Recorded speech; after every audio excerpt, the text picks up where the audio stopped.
Welcome to Samba Samba. Enjoy the video. You begin by confirming prerequisites. Make sure the router is powered, internet indicator shows active, and you know the SSID and password. Then open your phone settings and turn Wi-Fi on so the device can scan networks. This step matters because a disabled radio or wrong network prevents any connection attempt.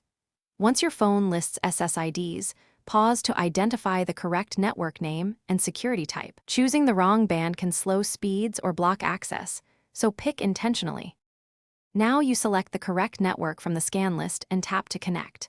Enter the Wi-Fi password exactly, case and symbols matter, because authentication fails on typos.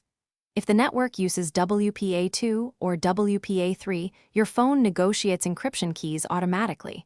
That's why you rarely need extra settings. Make sure to check for a captive portal.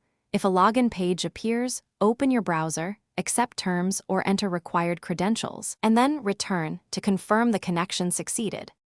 Finally, verify connectivity by checking the Wi-Fi details for an IP address and by loading a web page or app. This proves both local and internet access. If pages do not load, toggle Wi-Fi off and on, then restart the router or your phone. These quick resets clear many DHCP or handshake issues.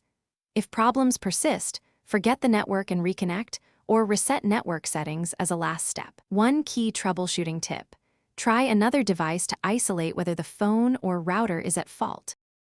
Thanks for watching. Consider subscribing if we helped you.